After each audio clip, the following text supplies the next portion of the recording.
안녕하세요. 오늘은 아빠가 들려주는 수학, 기하와 벡터. 너무 쉬워서 수능에서 뺐나?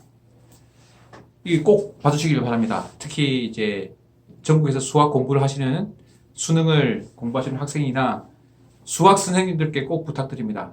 그리고 영상을 꼭 봐주세요.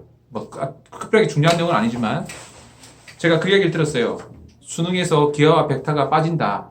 교과서임이 빠졌다. 2018년도에 그 이야기를 했다고 하니까 지금은 수능과 기하가 이렇게 선택과목으로 들어갔죠. 모든 사람이 배울 필요가 없다는 뜻이에요. 그 이유가 저는 놀랍습니다. 기하와 벡터가 너무 어렵기 때문에 교육 과정에서 뺐다는 거예요. 뭐 그럴 수도 있고 아닐 수도 있는데 저는 상당히 의문을 표합니다. 왜 그러느냐?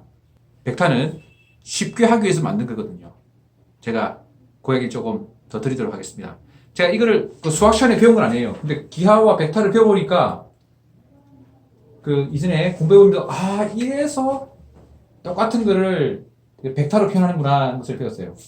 여러분들 기하가 뭐냐, 기하라는 말은 자체가 좀 어렵긴 하지만 떠올려지는 게 있을 거예요. 피타고라스 정리, 닮음, 합동, 비례, 1대2 비로, 비례, 점대칭, 선대칭, 이런 거. 면적을 통해서 구하고, 부피 구하고, 삼각형이 있으면, 내저번이 있고, 무게중심이 있고, 외저번이 있고, 타원, 포물선, 이런 것들이 바로 이제 기하예요. 기하에서 배우는 거고, 이거는 유클리드 기하학, 이런 데서 다루는 거죠. 엄청나게 오래전부터 그리스 시대 때 사람들이 다 정립해 놓은 거예요. 그런데 그게 너무나 훌륭하고 뛰어나기 때문에 이제 그 유클리드 기하에 배운 내용들이 수세기 동안 계속 이어지다가 데카르트라는 아주 뛰어난 분이 그를 처음으로 좌표 평면에 표현하기 시작했어요. 똑같은 삼각형이지만 점 3개의 좌표를 가지고 삼각형을 표현했고, 그리고 원회, 그것도 그냥 원이다 이렇게 하지 않고 중심이 어디고 그 다음에 반지름이 얼마다 라는 것을 x제곱 플러스 y제곱 이퀄 r제곱이라는 식으로 나타낸 거죠. 그러니까 그동안에 수천 년 동안, 아니지, 한 1000년 이상을 지내오던 그 기하학을 좌표라는 평면에 올린 거예요. 자, 그러면 장점이 있어야 되잖아요. 근데 이렇게 올리고 나니까 그동안 묘사하기 힘들었던 것이 정말 쉽게 묘사되고 풀이가 되는 거예요. 그러면 원과 어떤 다른 점 그 사이의 거리를 계산할 때라든지 접선의 길이를 계산할 때라든지, 그러면 그걸 묘사하기가 되게 힘들었거든요. 그냥 기하학으로만 할 때는 얼만큼 떨어져 있었고, 그래서 접선의 길이 얼마라는 것을 피타고라스 정리를 통해서 구하고 그랬는데, 좌표를 딱 떠버리니까 바로바로 구해지고 공식도 아주 단순해지는 거예요. 그래서 좌표라는 게 생김으로 해서 훨씬 쉬워졌어요, 수학이. 그러니까 쉽게 된 거예요, 좌표가 들어오면서. 좌표가 들어오면서 어려워진 게 아니고 쉬워진 거예요. 그리고 그 똑같은 좌표인데 좌표를 벡터라는 개념으로 도입을 하니까 훨씬 쉬워진 거예요. 그 좌표를 할 때는 XY에 대해서 보통 많이 하죠. XY, Z도 할 수 있지만 2차까지는 좌표로 어떻게 꾸역꾸역 될 수 있어요.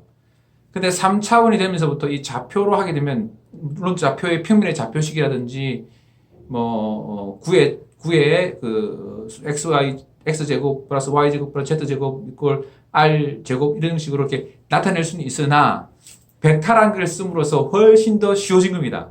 그러니까 원래 있던 기하학이 좌표가 들어옴으로써 한 단계 쉬워지고 벡터라는 개념을 들어옴으로써 획기적으로 쉬워졌어요. 계산도 편해지고 표현하기도 더 좋아진 거예요.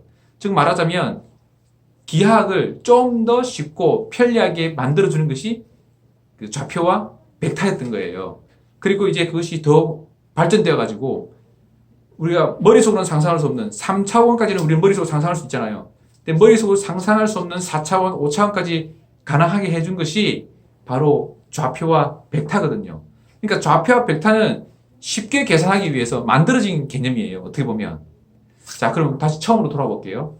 처음 돌아와서 우리가 기하와 벡터가 어렵기 때문에 뺐다. 그건 말이 안 맞는 거죠. 더 쉽게 계산하려고 만든 게 벡터니까. 근데 안타깝게 현실은 좀 어려워진 것 같습니다. 기하가 어려운 건지 벡터가 어려운 건지 모르겠는데 수능에 보니까 꼭 4점짜리 문제, 아니 수능 아닌가? 하여튼 그리고 도형이 나오더라고요. 그러니까 좀 그게 일반적으로 어렵게 느껴지긴 하는 것 같아요. 자, 그래서 저는 요 내용은 제가 학교 다닐 때 그 수학생에게 가르쳐 주신 내용은 아니에요. 그 기하와 벡터라는 게 왜 들어왔느냐, 수학이라는 개념에 말씀해 주지 않으셨는데 제가 공부해 보니까 느끼겠더라고요. 이 벡터라는 게 꼭 필요하구나. 벡터라는 게 들어옴으로써 훨씬 수학이 단순해지고 일반화 가능하고 뭔가 딱 틀에 막히게 이렇게 딱 구성이 되는구나 하는 걸 알게 됐어요. 예를 한번 들어볼까요? 우리가 코사인 법칙이라는 게 있죠. 삼각형 A, B가 있고 그 끼인각, 그 시타가 있을 때 A, B A, B, C를 이용해서 시타를 그리는 게 코사인 법칙이잖아요. 근데 그거를 벡터로 쓰게 되면 벡터의 내적, 나누기 벡터의 크기 이렇게 나타내잖아요. 훨씬 단순해지죠. 벡터라는 걸 도입하게 됨으로써. 그다음에 평면과 공간의 한 점과의 거리 이런 거